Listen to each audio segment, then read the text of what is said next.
Conservation is the protection, preservation, management, and restoration of the natural environment, which includes ecosystems, wildlife, forest, water resources, and air, that which sustains life on Earth. And due to human interventions like deforestation, pollution, and climate change, these resources are under threat. Therefore, we should be working together in making sure these resources are available for the future generations, and at the same time, keep our present ecosystems healthy. The success of conservation in Nagaland largely ignited by its distinct land ownership system and strong community involvement. While a significant portion of conservation is driven by communities, the government's involvement is also very essential. The Department of Environment, Forest and Climate Change manages government-owned forests and implements afforestation programs and biodiversity awareness programs. They are also heavily involved in the establishment of community conservation areas. The government-owned land is classified as reserved forest, protected areas, national parks, wildlife sanctuaries, nurseries, and botanical gardens. The department has been engaging in the conservation. We have plethora of schemes.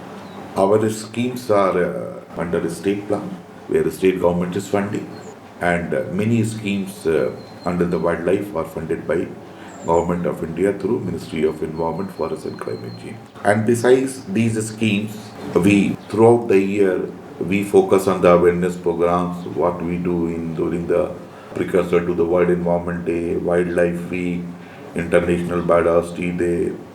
Recently, last year when Hornbill Festival was observing its 25th year of establishment, we have done one sensitization program. We have arranged one Hornbill run where I have personally seen people from 10-year age till 65, 70-year-old people participating.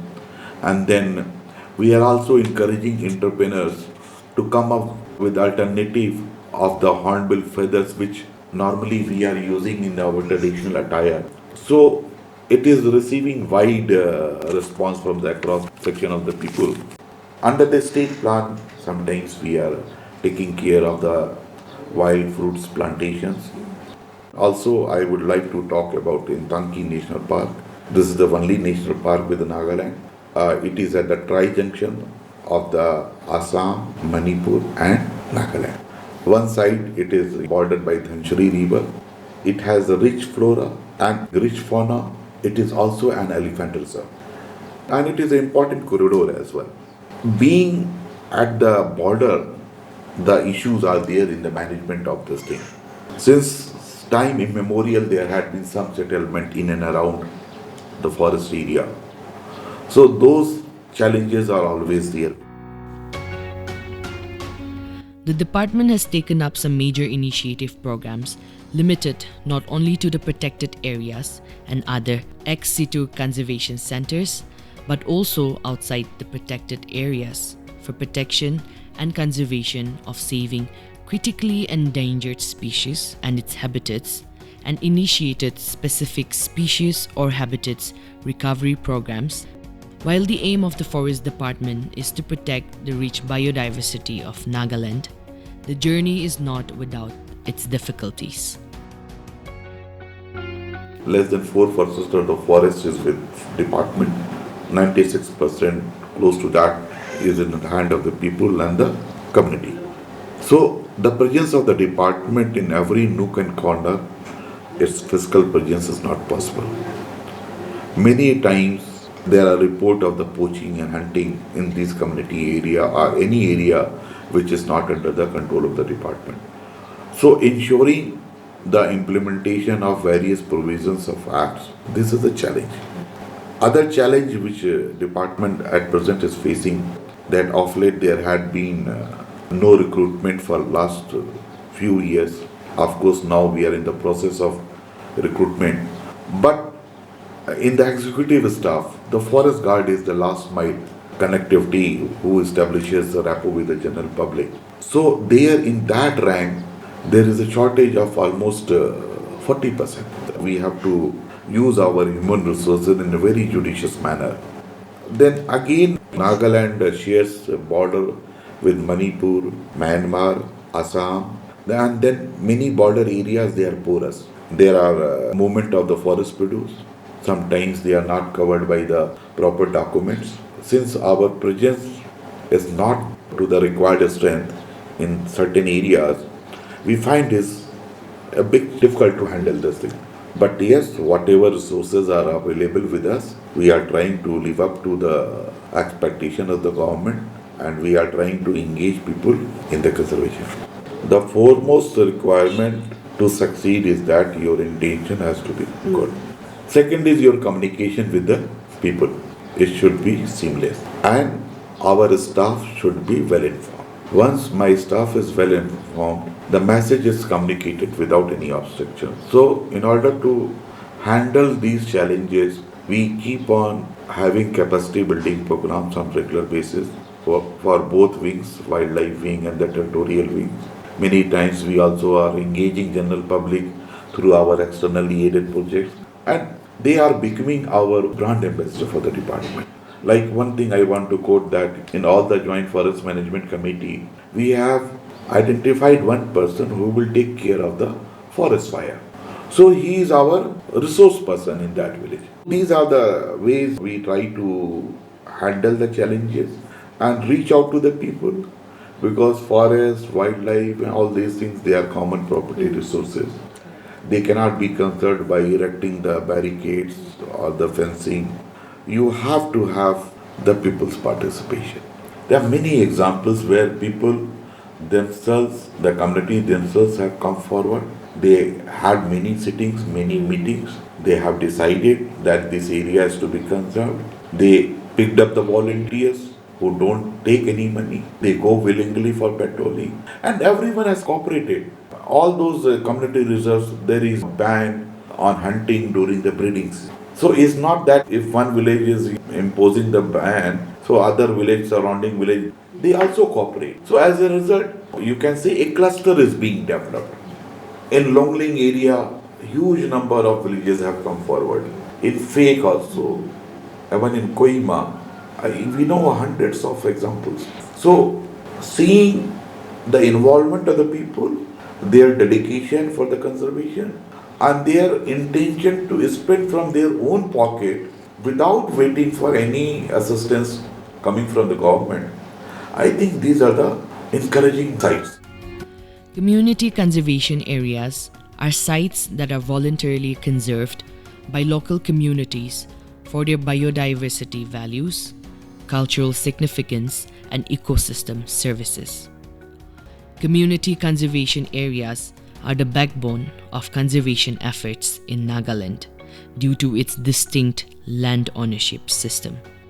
Today, Nagaland boasts a strong community conservation model with numerous community conserved areas established by the local community and the forest department. If community intends to make a formal proposal to Government of India, there are certain criteria which are prescribed by the government. But these criteria are required only when the village community wants to avail the financial assistance or get the area notified under Wildlife Protection Act. As far as they intend to go for the conservation, it is free will of the people and the community to take a call. It can be 1 hectare, it can be 1,000 hectare. Like you see the Khonma Dragopan Sanctuary, which is in the hands of the community, their area is close to 2,000 hectares. Whereas certain community reserves I have seen, which are close to 100 to 200 hectares. If community wants to do the conservation, department is very happy to support them. We want the intent of the people to conserve. Once conservation effort is successful, we have noted re-emergence of the fauna. Many places where the conservation has been done, many wildlife they have returned back to the habitat. Community conserved areas in Nagaland certainly represent a powerful and inspiring model of conservation, which is incredibly thriving in protecting our biodiversity. From where we have started journey and where we have reached, when we look back, it is a matter of satisfaction and happiness that yes, of late, Nagaland is doing very well as far as the conservation is concerned. As far as the forestry operations are concerned, for the community reserves, Nagaland pioneer in this country, also in the Southeast Asia. This we had been also enlightening the officials in the ministry also that whatever model Nagaland has adopted for the conservation and it has been successful. I am seeing a bright future ahead and we are setting example for the rest of the country. Conservation is not just a word, it should be a way of life. Every individual has a major role to play. Choose the sustainable use of resources, be mindful and conscious. My only message and request is that we must look back our forefathers, how they have lived in harmony with the nature, with natural setup. We must try to emulate that kind of life. Not only that, we also must sensitize our next generation about their duty towards the nature. And moreover, we should always remember that we are not master or owner of the earth. It has been handed over to us by our forefathers, and we must attend that when we hand over to next generation, it is in better shape.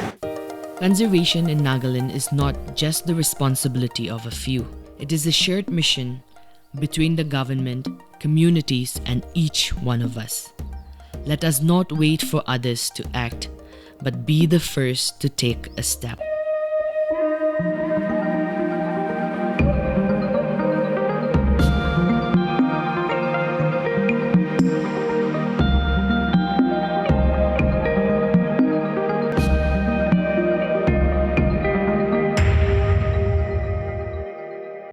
Please like and subscribe to our channel and hit the notification bell for the latest contents. Also, follow us on all our social media handles.